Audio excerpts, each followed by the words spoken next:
Hey, this exercise is called the partial sit-up hold. So we're going to be training the front of the core to control the rib cage position.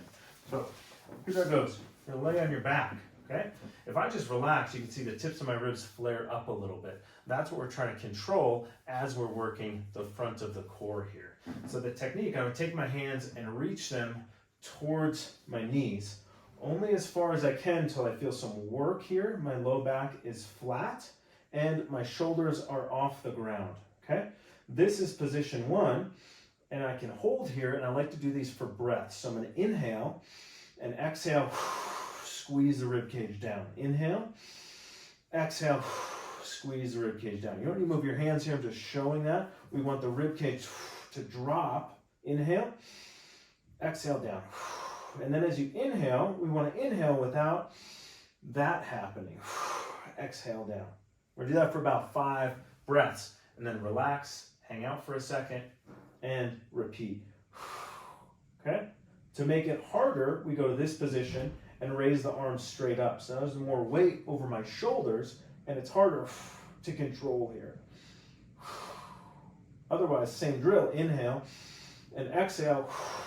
That should drop. I'm not sucking in, but I'm dropping the ribs here. About 5 breaths, and then relax. Level 3, same deal, but I'm going to reach all the way over my head. I'm trying to reach the wall behind me. You can see I'm starting to shake here. That's quite a bit of work. Sometimes in this position, folks feel some neck pain or neck fatigue. I'm okay with some neck fatigue because we're actually strengthening the neck here. If it hurts, here's a couple of things to try. As you come up, I want to just tuck the chin a little bit, not all the way to my chest, but tuck the chin a little bit and make sure I'm not craning my head forward. Sometimes people reach their head forward and their neck is trying to help their core. That's not what we want here. So head, neck, relax, just a little bit of a nod there. And that can feel like work, but maybe less pain, okay? If that's not doing it, 2 other options to still use this movement because it's a great movement. One is rather than holding here, you're gonna bring your head and neck and just support it here. Otherwise, same drill, just with the head and neck supported. Final one is you can get a pillow, okay? And I'm gonna kind of crunch this pillow up because I want my head supported, okay? So my head has a little bit of support here, but I'm still actively lifting my shoulders, all right? So this is not as much my preference as just holding your head, but when I fold the pillow up, it's pushing me a little bit, but I can then still come there. My head has a little bit of support, and I can work the same drill.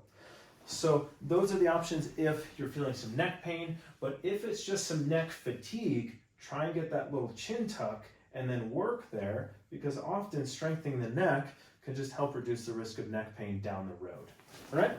So that's the partial sit-up hold. We're doing that with some breathing rather than time, because what we want to do with this when we're standing is make sure that we're not flaring our ribs, but we can get control of the rib cage. And that's helpful for a variety of things, sometimes shoulder pain, back pain, anything that's affected by rib cage motion.